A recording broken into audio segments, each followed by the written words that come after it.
Welcome, everybody, to the Across the Sky podcast, brought to you by our Lee Enterprises weather family.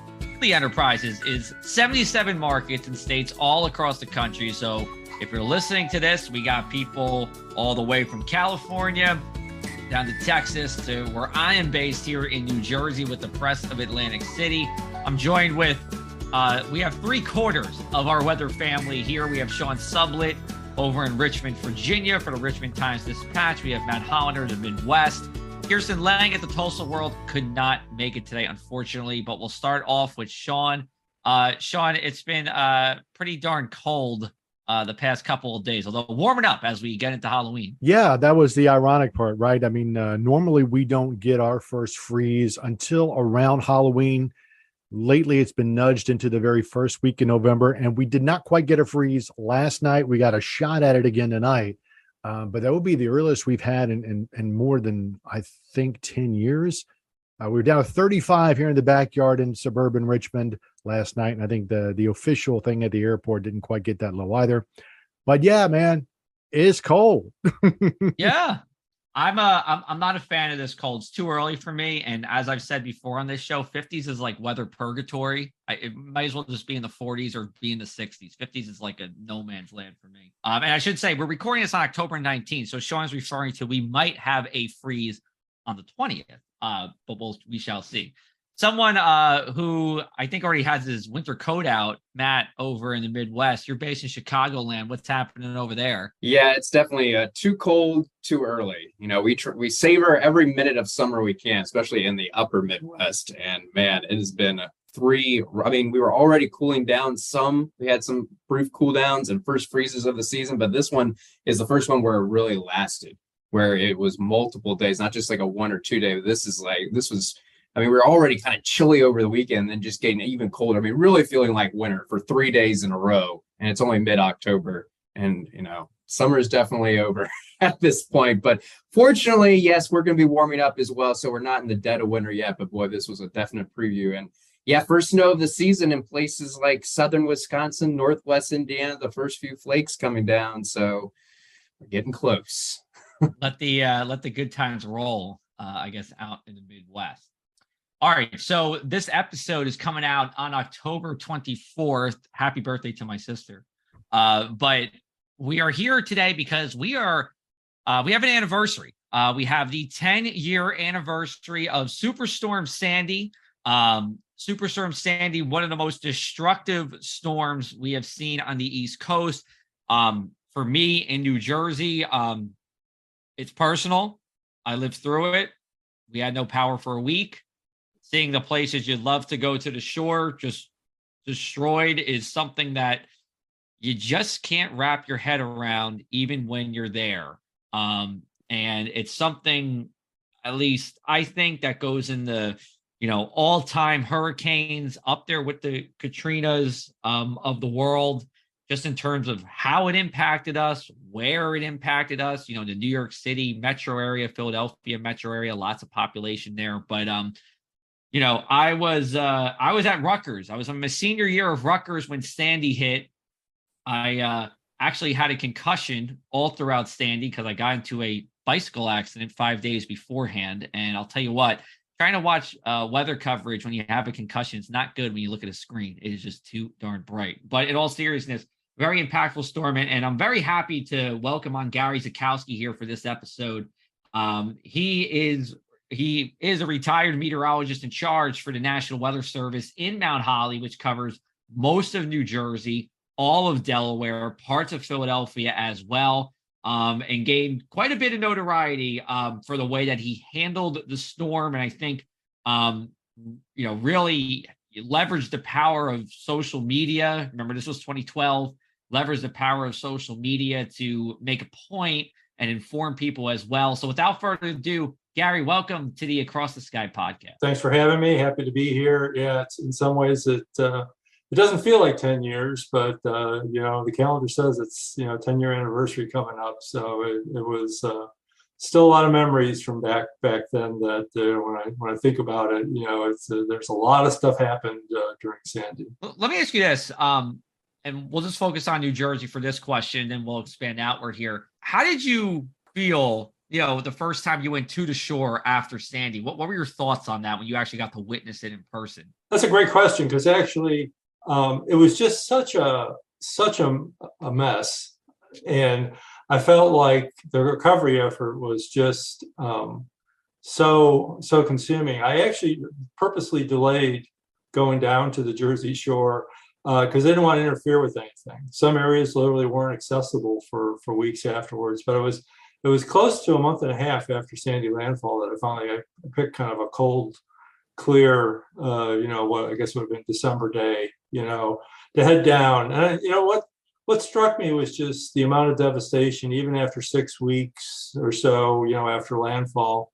There were still all these, you could drive down roads that were passable, but you'd look to the left or right, particularly if you look towards the ocean side of things. There was just dunes of sand sitting in the middle of roads with cars still partially buried or people's homes still partially buried. So it was just, I knew intellectually all the magnitude of the destruction, and listened to the reports, and we've been briefing emergency managers in the weeks after.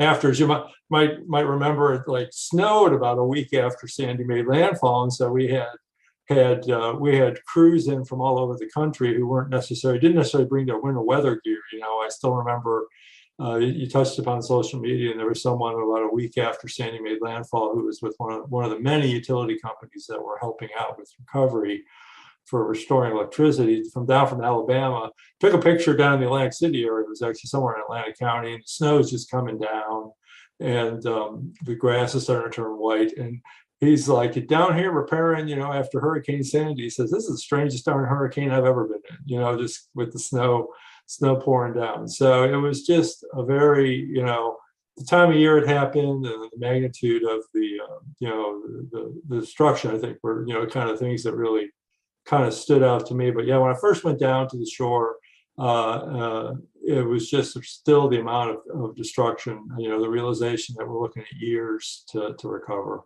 Let me just go through some facts and figures here with Sandy. Sandy made landfall on October 29th around 6:30 p.m. as a post-tropical cyclone near Brigantine. That's just outside of Atlantic City, next town over. And we'll talk about post-tropical cyclone and later in this podcast.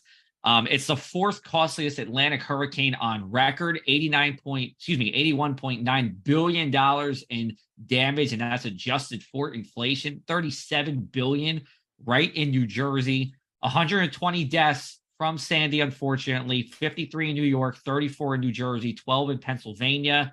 Tropical storm winds stretched over 900 miles. That is a large storm. It was a very large storm. We'll get into that as well.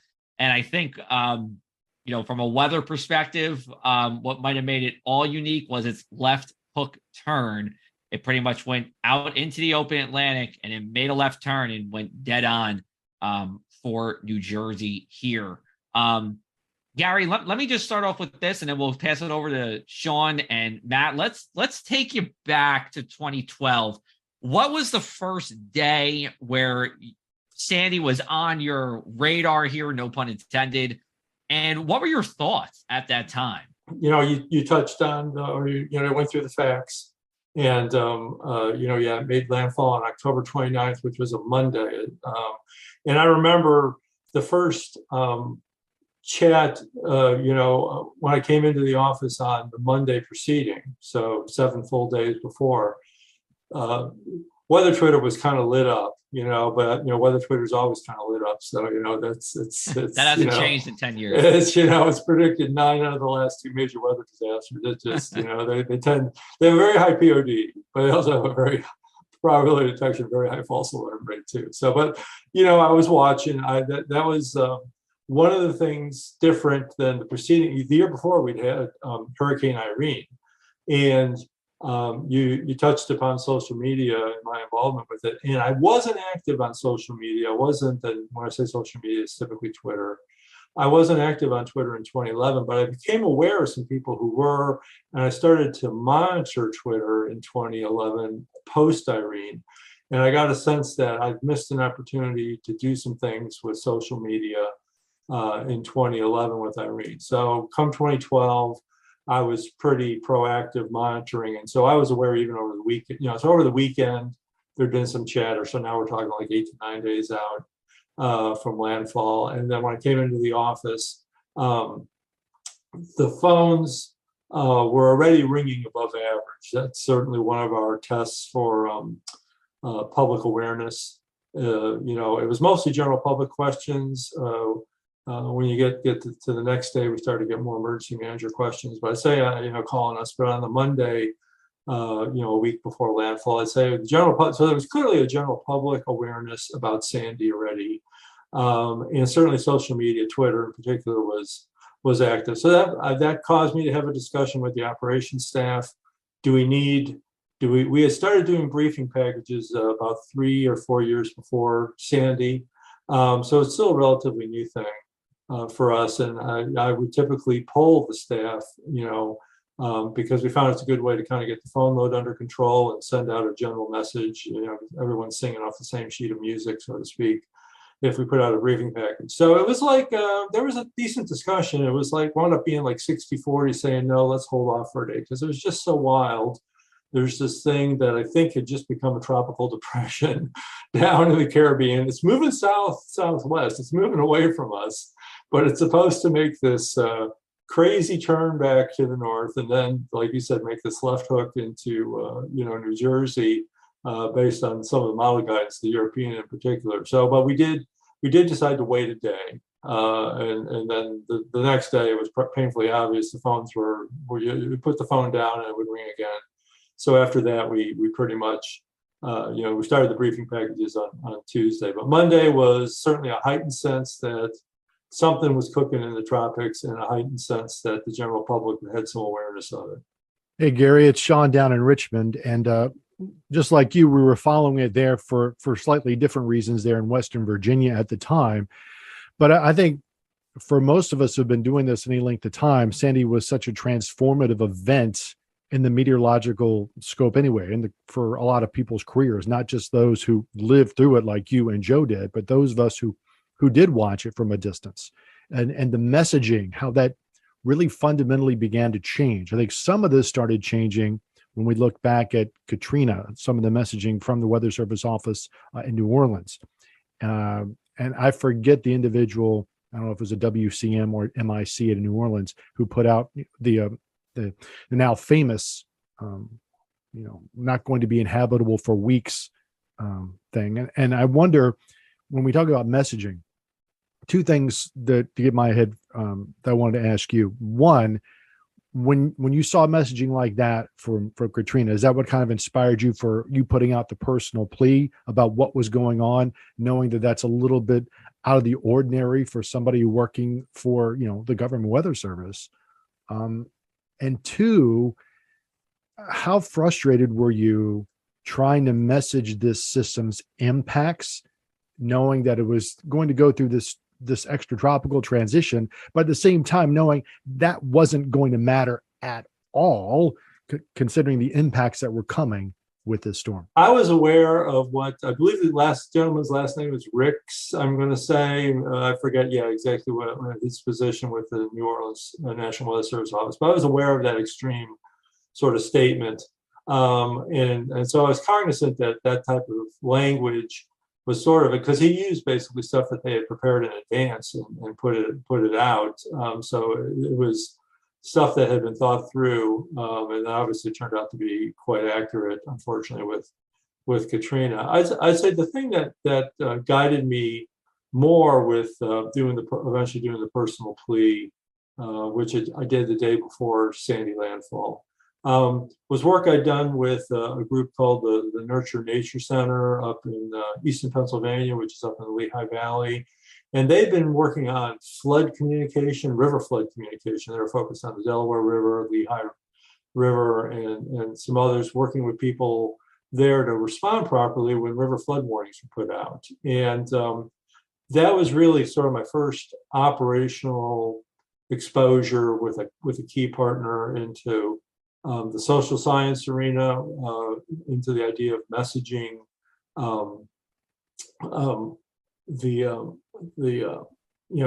information in a way that the general public can understand and respond to. That as the science of meteorology has grown, we know a lot more, and we have a lot of terms and labels, that we use. And it's easy for the general public to get lost or just misinterpret, what we're trying to say. And so and that was actually one of the guiding principles with the briefing packages that we started putting out several years before Sandy. I would tell science would creep in there when I first started drafting them. I would try to keep it, pretty straightforward. And then, sometimes forecasters would be drafting one, and I'd see science start to, vorticity max or something. And I was like, who's going to understand that? You and everyone else in this operations area is going to understand that. I said, pretend you're writing this for your spouse, or an adult son or daughter, or maybe a grandparent. This is who you're talking to. These emergency managers, by and large, some of them have some weather background, but they're not meteorologists. So I said, if it's a word of more than 3 syllables, you're probably in trouble. But just remember who your audience is. And it required some correction, but but after a year or two, we got the hang of it. And that certainly was guiding us too. That guided us in the personal plea. That guided us in the way all the briefing packages were prepared, for Sandy. If I can read that personal plea real quick, I had it up. Where did I put it? I won't go through all of it because it was a number of bullet points, but I'll read the last, we'll say 4 here. You wrote, Sandy is an extremely dangerous storm. There will be major property damage. Injuries are probably unavoidable, but the goal is 0 fatalities. Then you wrote, if you think the storm is overhyped and exaggerated, please err on the side of caution. You even wrote, you can call me up on Friday and yell at me all you want, and you'll listen to your comments and concerns, but I will tell you in advance, I'll be very happy that you're alive and well, no matter how much you yell at me. Thanks for listening. A little bit of humor always goes a long way. And I think it certainly did in this instance to drive home a very serious point. Yeah, I mean, that's the kind of strong messaging that really grabs people's attention, though. And I think, that was what was needed in this situation. Going back for me, where I was at this point with Hurricane Sandy, I was in my first year of grad school at Mississippi State in Starkville, Mississippi. So as a meteorology student, our professors were even bringing up in class, we actually discussed the forecast some. And, I think that when I look back on Sandy, what stands out to me, my biggest memory of it, since I didn't actually live through it, was just the forecast itself. And I think this was the storm that started the model battles about, which model is going to be right? And particularly the discussion about, is it going to be the GFS American model or the ECMWF, the European model? And in this case, the European was the first to forecast the turn back in New Jersey, because it looked like, early on, this would probably be a storm that would just stay offshore and it would just be a rip current threat. But then once that first run of the European model showed it coming in around New Jersey, that got everybody's attention. And then it was like, well, why is it the GFS showing this? And, it wasn't, of course, there are other models than just the GFS in Europe, but those have historically been the most reliable, especially for global models. And it kind of started this whole debate about, which model is better. And then why did the European do so much better? Eventually, the GFS agreed with the European, but why did the European grab it first? And the Europeans just make better models than here in the US. So could you discuss how you handled that situation when you had the big model split at first between 2 fairly reliable models? How'd you go about, making the forecast at that point, but also communicating the forecast to the public? Yeah, that's a great question. That indeed may have been the start of the model wars, the GFS versus the Euro. It seems like we're in round 92 now of the battle. But anyway, back then, sometimes it's just kind of, the path you choose, in your career and stuff like that. Earlier, several jobs back before I became the meteorologist in charge at the Mount Holly, New Jersey Weather Office, I'd worked at NSEP for a while. And that was my sort of operational introduction to ensemble forecast guidance. And the now recently retired director of the National Weather Service, Louis Cellini, he was the division chief at the time, and they had daily map briefings. And I guarantee you that it was hard to go through a daily map briefing if Louis was in attendance and you didn't hear something about an ensemble or the ensemble, or someone would come. Even then, the visualizations of the ensembles was quite rustic, and someone would literally come and verbally brief on what the ensembles were trying to say. in a number of these map briefings. But I found the concept interesting and applicable, to sort of dealing with weather forecasting.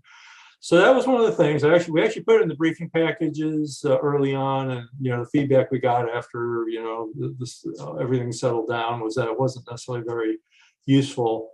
But we actually put, why are we even talking? Why are we starting a briefing package? Why are we sending you a briefing package like 6 days before landfall? And we showed one of the spaghetti plots, one of the ensemble model guidance showing that there was, and I can't even now, I don't remember exactly what we were showing, but it had about maybe 3/4 of the ensemble tracks were going out to the ocean, but there was this whole, not unsubstantial group making that hard left turn, and of course, the solutions range from the Canadian Maritimes down to, like the Carolinas. So, but New Jersey was kind of buried in the middle of that pack of those that were making landfall. So we put that in the briefing package, and we talked to people who would call and want to know, a little bit more, saying, look, this is a very unusual situation. The models, when we look at, the ensemble solutions, we have to explain what that is. It shows two possibilities, and one of them is, and the most likely possibility still looks like out to sea, but there's clearly, this threat of it coming in toward the East Coast, and that's subtle. Anyone who wanted to know anything about, I would say, some people were aware of what the Euro was doing versus GFS, but a lot of those people weren't calling our office. So basically, the general public was trying to understand why this was even being talked about, or what they should, how much should they worry about it. And now we'd use that to kind of help try to guide them, understanding what was going on. So it was, I'm not sure we had put ensemble guidance in a briefing package before. We do it pretty infrequently, at least while I was working for the Weather Service. But in this case, I think it served a good purpose, because it really was why the phones were lighting up on that Monday before, a week before landfall. People were looking at some of this ensemble model guidance and discussing it on social media, and that was leading to, and some of that was bleeding into the general public, and that was leading to the inquiries. Yeah, it just seems to me that, that storm really was the first one where the public had always been aware that we use these computer models, but I think this was the first time that the public actually started to know the names of the models, not just generically computer models, but they started to pick up on, what's this ECMWF? That's a computer model, and the GFS, and then the NAM, and then they started to get kind of into all the names of the models. And this was also the time when social media was really ramping up, and so then you could physically put the names of, like, this is the run of the European, or this is the run of the GFS. And it just seemed like that was a watershed moment for the public being more aware of the models and the differences in the models, and wanting to know, what model is the worst, and what model is the best, so there seemed to be more obsession from the public. I mean, as meteorologists, we had already known these differences and always had looked at the different models, but that was when the public really wanted to know, like, what does the European say? What does the GFS say? And it's continued ever since then. Oftentimes, I mean, not everyone in the public, but there's definitely more of awareness of the different computer models, and even knowing them by name, and like the American model versus the European model, and then people wanting to know what the difference was. So that's what really stands out to me about this storm. Like, that was a moment where they realized, like, the models have different solutions. They don't all have the same thing, and some models. But then what also has happened, I think, since then, is if there was an obsession, like, well, then the European model is always going to be right, and no, it's not. And then over time, really, the GFS has been improved, and they're almost equal now. And so sometimes the Euro still outperforms the GFS a little bit, but that's what really stands out to me. But also, it was good and bad, public becoming more weather savvy, but also, you can make bad conclusions thinking that one model is always right, when that's absolutely not the case. And that's why the ensemble forecast is, I think, the best way to go. And so I think, continuing to hammer in that messaging, you have to look at all possibilities, I think is real important. Hey, Gary, was there a point in time where you were unsure if that left hook would come to forecast? Was that something that kept you up at night? Oh, yes. I mean, it's there was some sense of comfort, because I talked about, putting the ensemble information in the briefing package. I know that, the next day, I think Tuesday, we put out the first briefing package. Then Wednesday, we put out the updated briefing package. I included that ensemble information one more time. And then it was like this role reversal. Then like 3/4 of the ensemble guidance members were sending Sandy somewhere to the East Coast, with again New Jersey being sort of in the center of it. So in terms of the computer model guidance, and the GFS came to the party, the operational GFS came to the party, so there was a lot of confidence in the numerical modeling world that this thing was going to make a left turn. So there isn't a lot of history for that, that we know of in the in our historical record for tropical cyclones in the Atlantic. There's a few storms, I guess, maybe like the Chesapeake Potomac hurricane in 1933 kind of made a beeline, kind of T-boned right into around Norfolk. So there are cases where it's done that, but it's more likely it's like the 38 or 44 hurricanes where it gets caught in a trough, goes racing northward and clobbers Long Island and New England, so that's, where you get these paths that are going to come in literally perpendicular to the coast, which maximizes your storm surge threat. So I was aware it was an odd, statistically not a frequent solution. So yeah, but the fact that the storm never really deviated too far from the track as it came up, that forecast track as it came up out of the Caribbean across Jamaica, then Cuba, then the Bahamas. So the fact, and the only thing it actually did, I remember that stuck out, was it actually swung out farther to the right and then came back in, faster than forecast, to the left. It actually made landfall a little bit earlier than expected. But I just remember that crazy, hook and turn. The only thing that really changed in my mind was it got a little accentuated. But no, I mean, because it didn't go crazy on its path earlier, other than being statistically unlikely. That was the only thing that kind of kept me going. Otherwise, it's like this thing seems to be doing what we think it's going to do. Got it. Well, good stuff so far, Gary. We're going to take a brief break, and then on the other side of this, we will talk some more about Gary, about landfall itself, and what we learned about hurricane forecasting in the past 10 years. You're listening to the Across the Sky podcast.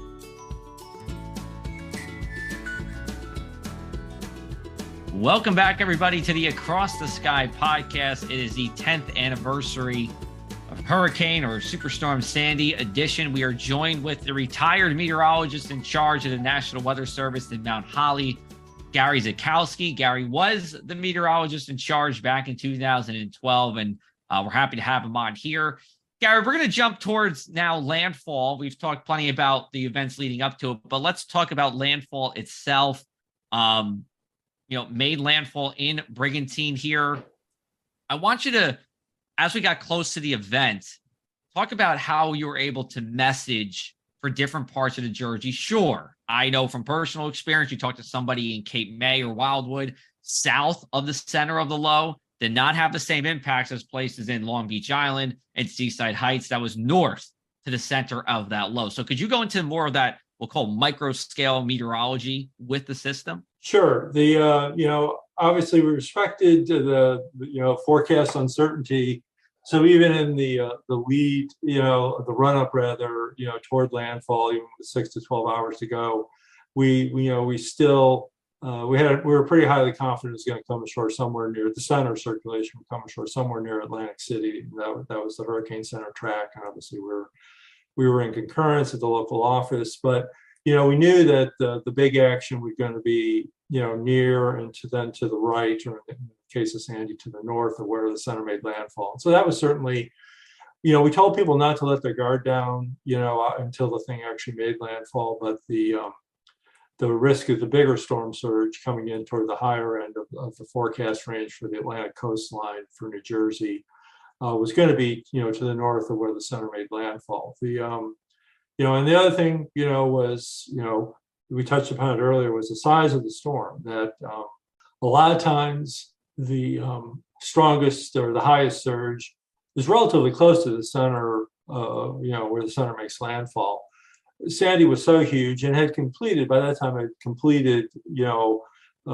most of the transition into being a post-tropical cyclone, an extratropical cyclone, a nor'easter or coastal storm, and so the wind field had spread out, and so there wasn't really much. That was the other thing we were stressing, was that don't focus. Don't think that the worst of the surge is only going to be, within 20 or 30 or 50 miles of landfall. It's going to be well out, but it'll be wherever the center makes landfall, and then to the north. So I think everyone got that. That's kind of, basic science, basic hurricane stuff 101. It was just, we had usually these storms parallel the coast. So we had talked, and we were doing a lot of briefings,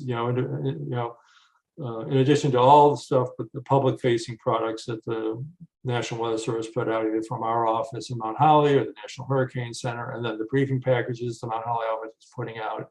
We had a bunch of conference calls going on with emergency managers at the state level and then down to the local level, with a focus on New Jersey and Delaware, those two states with the Atlantic coastline, that we had forecast responsibility for.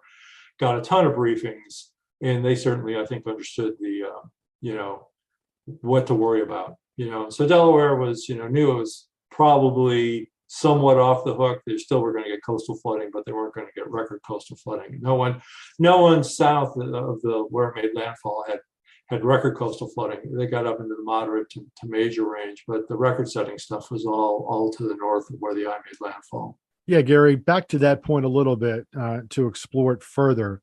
Do you feel that you had a good conversation with the emergency managers locally, but in terms of the public, do you think they really understood the amount of water that was coming in? I mean, there's been so much in the last 10 years in the whole weather enterprise to message water and flooding more than wind.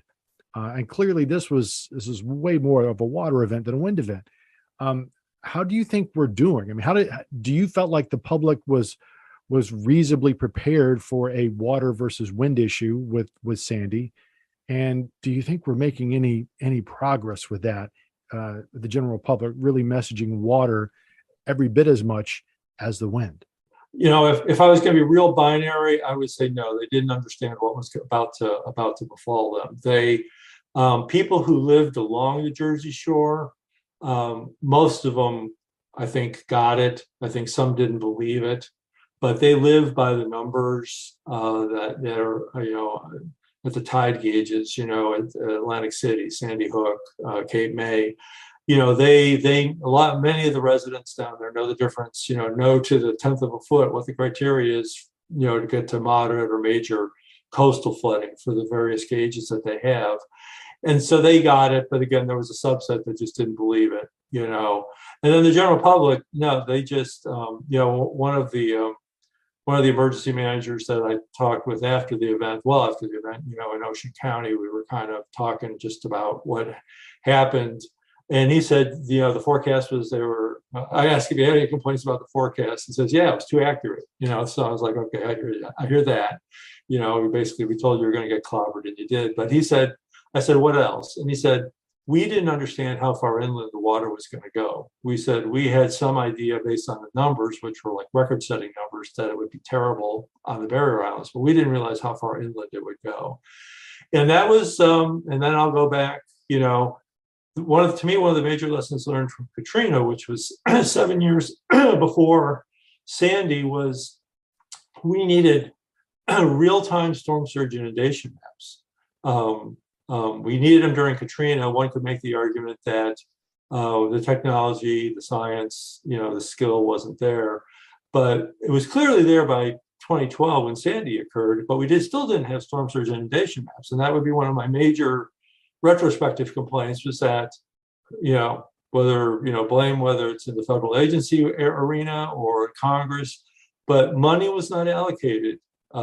Jamie Rome, who's now, I believe, the acting director of the National Hurricane Center back there, he was the storm surge unit back there. It was him, and I remember having conversations with him even back during Irene, and he said, it's the storm surge stuff, it's me and half a contractor. That's it. There's 1.5 people working this. And that's a crime, quite bluntly, because there was nothing technology-wise that was preventing us from having storm surge inundation maps, real-time generated for a specific storm, updated every 6 hours with the new hurricane advisory from the National Hurricane Center.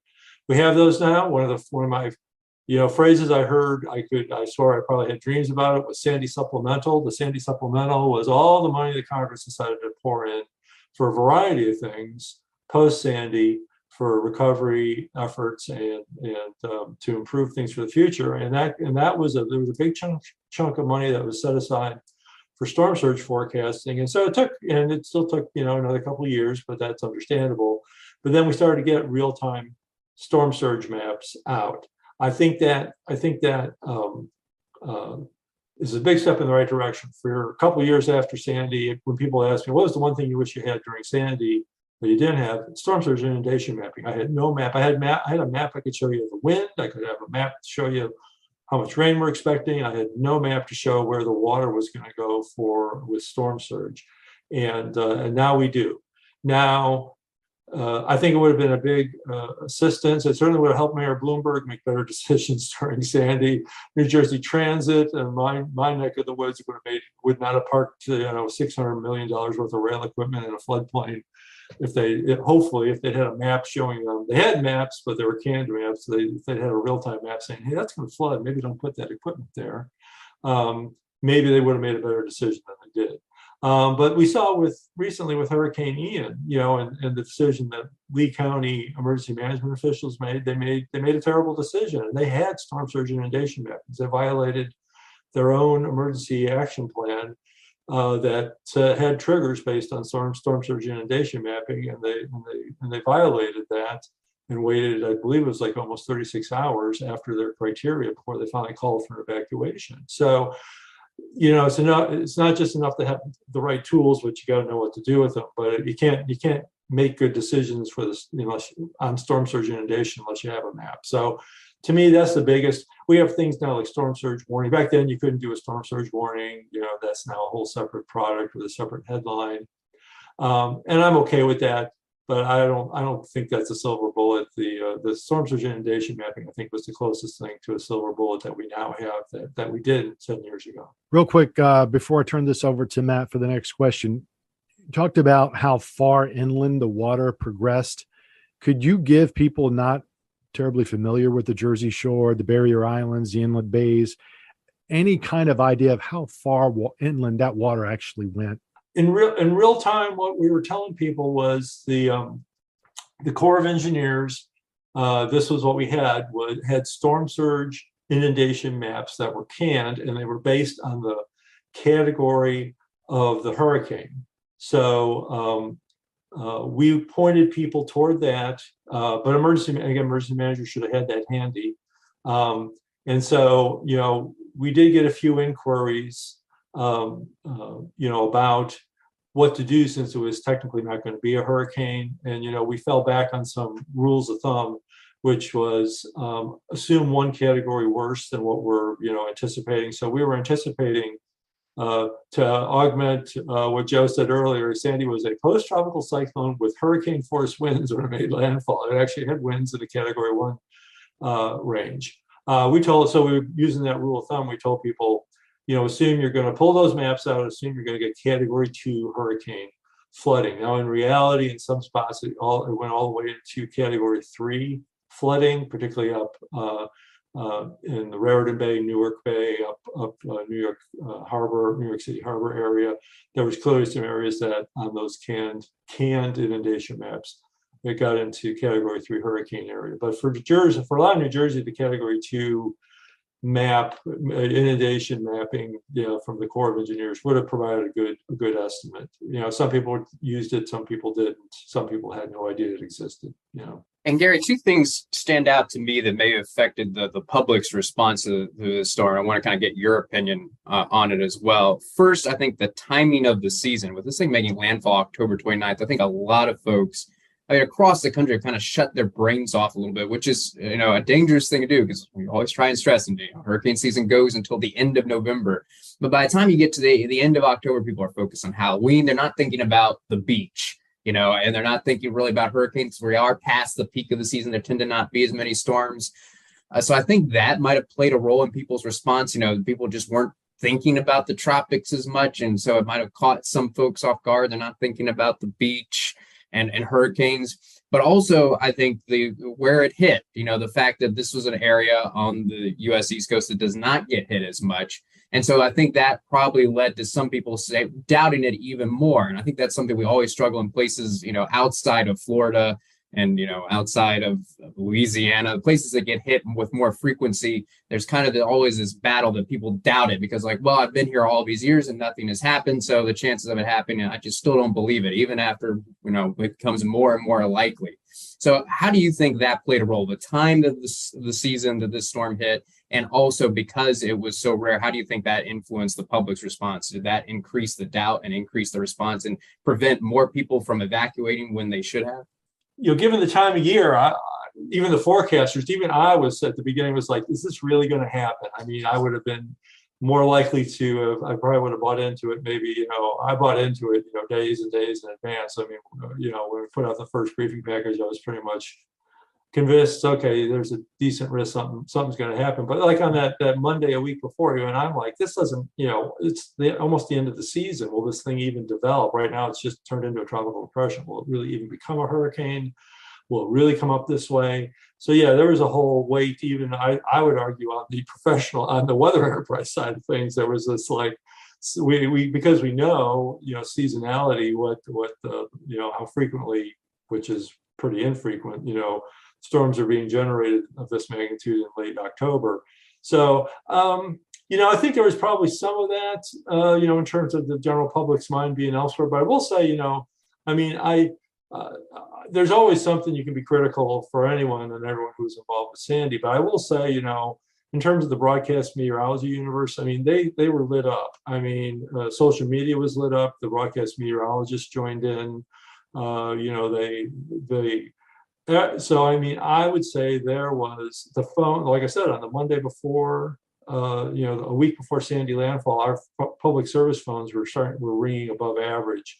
So I would say the public, maybe knows less than the professional meteorologist exactly when does hurricane season end. Maybe it doesn't. Maybe it doesn't end this late. So, maybe this could happen.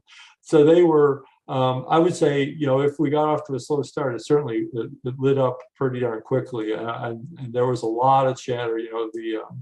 When I would go out and about, when I wasn't in the office, if I was out and about in a public setting, I could hear a lot of anecdotal chatter about Sandy. There was people talking about it 3 or 4 days before landfall. Whether I was grocery shopping or stopping somewhere to pick up something to eat. There was, to me, a general public awareness. Social media, I think, was part of that too.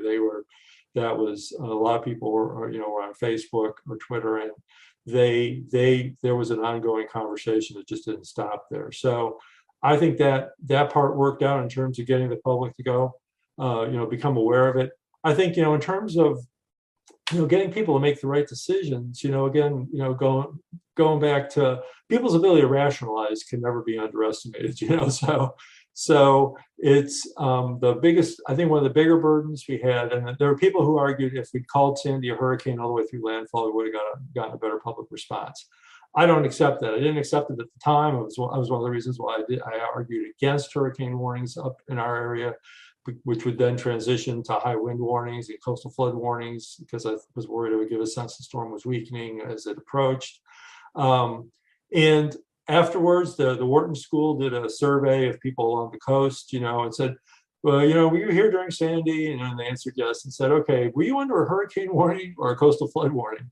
And as you might imagine, a lot of people thought they were under a hurricane warning. More people did understand they were under a coastal flood warning and a high wind warning. But then they asked about evacuation rates, and the evacuation rate was under 50%.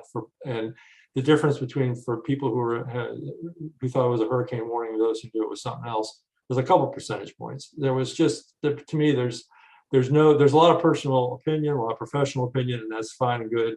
But when you talk to the general public and actually ask them, what did you think, and what did you do, or what didn't you do, and then you can ask why they didn't do it. And again, one of the things I think we saw in the media after the fact, one of the things that bothered me most post Sandy, immediately afterwards, and here 10 years later, was the people who died on Staten Island. There were 10 people who died just on Staten Island, and Staten Island's pretty hilly. So they were literally within a block or two or three. If they could have walked to safety, if they waited if they decided at the last minute to evacuate, once storm surge came in, they were done for. And when they were in, some survivors were interviewed afterwards, they brought up for one of the first things they brought up was Tropical Storm Irene the year before. They'd had Irene just a year earlier. It wasn't that bad. Some of them had evacuated. There was no water or storm surge anywhere near their home. So that was what was weighing on them, was their prior experience with Irene and thinking Sandy was going to be Irene round 2. And that was another reason why I pushed away from what hurricane warnings up here. I said, the last thing, my social science background, such as it is for trying to learn things over the last couple of years, is that the last thing we want to remind people of Irene. This is a whole different storm with a whole different set of problems, and we want them focused on the impacts. It doesn't matter whether it's a hurricane, a nor'easter, or something else, but if 8 feet of water is coming, that's the thing. 8 feet of storm surge is coming. That's the thing you need to focus on, not the label. So some people bought that, some people didn't. Looking back, I'm still, and I think we've made some changes post Sandy from a policy standpoint, particularly with the Weather Service, and I think they've moved in the right direction. So I'm good. I'm rambling here, so I'll stop there. Well, just going back to Irene real quick, as somebody who was here for Irene as well.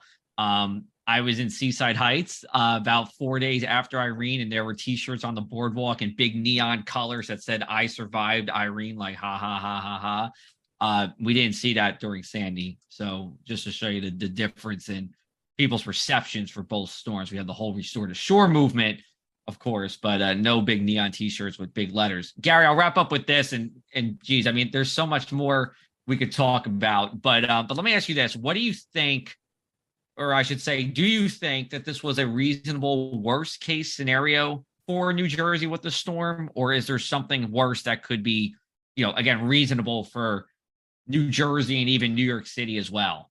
It's always easy. It can always be worse. One of the things in the operations area, if I said, well, at least this is like, if anyone, even me, said, well, that's like the worst that's going to happen, people are just like, stop saying that. You're jinxing us, because, it can always be worse. But yeah, I did tell people after the fact, this was the reasonable worst case scenario. One, the scope of the storm, it's hard for me to imagine a storm that could be physically much bigger than Sandy. And it was the scale of the storm, among a number of other factors, that generated the amount of storm surge that it did. Again, using those old school Corps of Engineers maps, we basically got Category 3 storm surge, with a Category 1 strength storm event.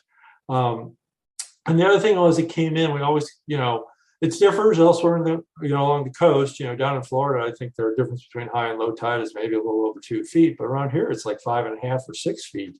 So Sandy came in right at high tide. So, we could have, if it came in right at low tide, we would have, soaked up the first to 6 feet of an 8 or 10 or 12-foot storm surge, just getting back to high tides, but it came in right at high tide, right at the full moon. And so that was for us, for the coastal flooding aspect, it was a reasonable worst case scenario. Now, we didn't get as much rain, as we certainly saw with Irene. You had to go down southern New Jersey and then particularly down to Delaware, the Delmarva, got heavy rain. But portions of New Jersey that were just, had record or near record flooding with Irene the year before, got a half or a third of the rain that they got, in Sandy. So there were aspects that weren't as bad. You could sort of dream, something up, a storm surge as bad as Sandy, inland rainfall, and river flooding as bad as Irene. I guess you could concoct something like that. But for me, Sandy was, particularly given storm surge and all the coastal flooding impacts, that was a reasonable worst case scenario. Well, Gary, thanks again for all the time. We appreciate it. Appreciate your insight and your service, decades of service at the National Weather Service. I'll see you soon, I'm sure. We'll catch each other at one point or another somewhere in Jersey. All right, sounds good. Thanks for having me here today. Appreciate it. Well, we'll come back in just a little bit. We'll wrap on up and tell you what we have coming on later in the month and into November on Across the Sky.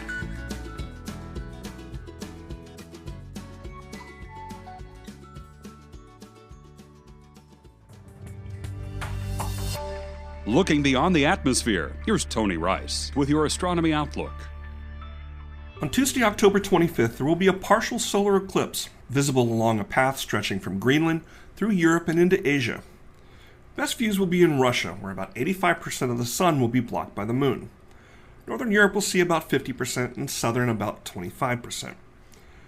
Back here in North America, we're less than a year away from our own chance to see an eclipse. On October 14th, 2023, an annular eclipse will move from Oregon, across Nevada, Utah, most of New Mexico, before exiting out over Texas. Annual eclipses are technically partial ones as well, because they're not quite total. They occur when the moon passes in front of the sun at a time when the moon is a little further from Earth, and this makes it appear a little smaller in the sky, not quite enough to cover the sun. This leaves an annulus, Latin for little ring. We'll get treated to a total solar eclipse on April 8th, 2024. Then the shadow will move at nearly 1,900 miles an hour through Mexico, across Texas, Oklahoma, Arkansas, Missouri, Illinois, Kentucky, Indiana, Ohio, Pennsylvania, New York, Vermont, New Hampshire, and Maine, before moving out over the Canadian Maritimes. If you remember back to the total eclipse of 2017, populations along the eclipse path increased six-fold as visitors traveled to best experience it, with even more people within a couple-hour drive of the 2024 edition. Even more are expected to experience what is really difficult to describe without being there. Visit solarsystem.nasa.gov/eclipse for more information. That's your Astronomy Outlook. Follow me at RTP Hokie for more spacey stuff like this. Thanks, Tony, for that. We always appreciate the astronomy report, see what's going on, not only across the sky, but above the sky as well, into outer space.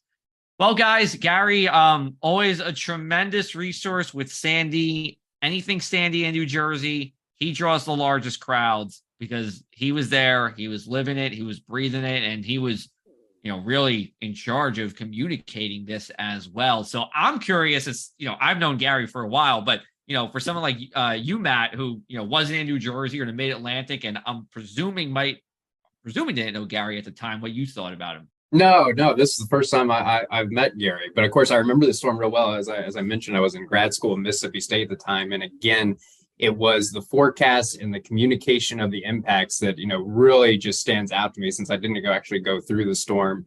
And the whole term of a superstorm, instead of it being Hurricane Sandy, the term superstorm Sandy, and trying to, communicate the impacts of what was technically this transitioning system. It was officially by the National Hurricane Center, their term is post-tropical cyclone. But when you say post, it sounds like it's over. And so how do you handle that situation where you have the storm that's transitioning almost into a nor'easter, but the impacts are going to be the same, like a hurricane is making landfall? And it was really a kind of a term that brought up, came out of the media. Probably the Weather Channel, as I recall, was the first to actually use the term superstorm.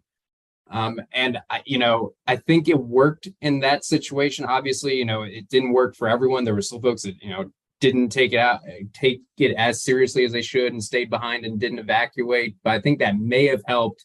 And it all just comes back to the communication side of things, where you're trying to describe all the impacts of the storm. Don't get too hung up on the category and the Saffir-Simpson. Remember the storm surge, remember the rain. And so by changing that word, just that little change from just calling it a post-tropical storm Sandy to superstorm Sandy, when that term was used, I think that kind of recaptured the public's attention. Like, don't let your guard down on this storm. This is still going to be real bad. So I think that was an effective.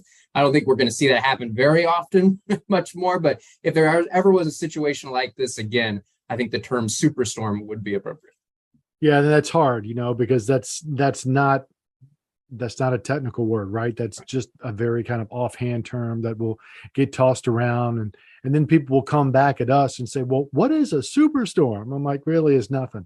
It's just a cute name we gave to something because what we had didn't fit perfectly. So yeah, I think there's a messaging issue that still has a lot of work that needs to be done. But to your point, Matt, and a lot of what Gary said, it pushed the messaging, pushed the impacts,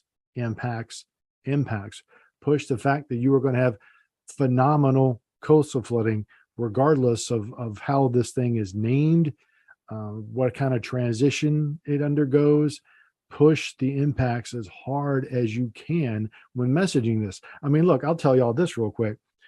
because he said they came on land Monday. I remember I was at church on Sunday down in Virginia, and people were like asking me in the lobby before we went in, what's going to happen? What's going to happen? Because it was such a colossal in size storm, right?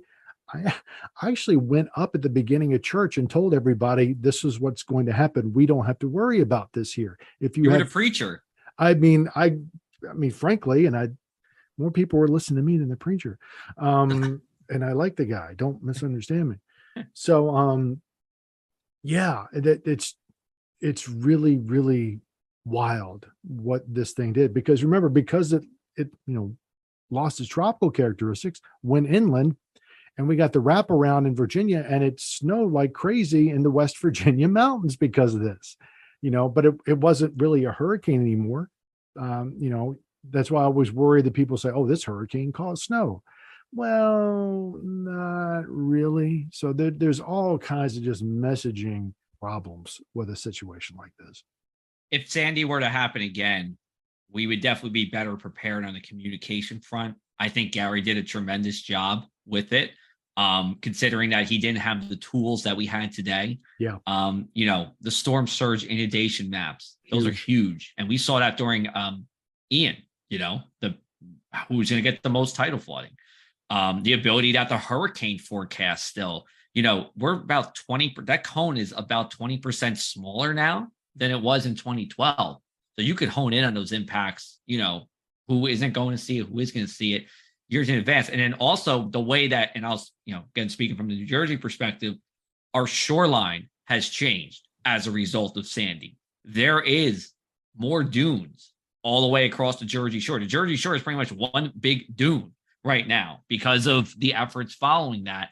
And there has been groups like the New Jersey Coastal Coalition that brings together towns to work on common sense solutions for tidal flooding.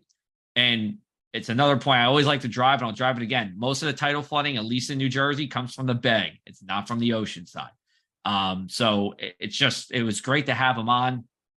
I also, one nugget for your trivia, whenever you go to trivia next and they have any weather trivia, it's been 119 years since New Jersey. No, 100 and, hold on, I gotta do my math. 119 years since New Jersey has had a landfalling hurricane. 1903 was the last one. Sandy just missed it. So with that being said, we're going to wrap up this episode of the Across the Sky podcast. But we have a bunch of episodes already lined up for you for the month of November and Halloween. Actually, that's our first episode after this one. That is going to be the start of a 2-part series on the winter forecast. We have Judah Cohen. He is a legendary seasonal forecaster. He's going to join us from AER. That's a 2-part series on Halloween, as well as November the 7th.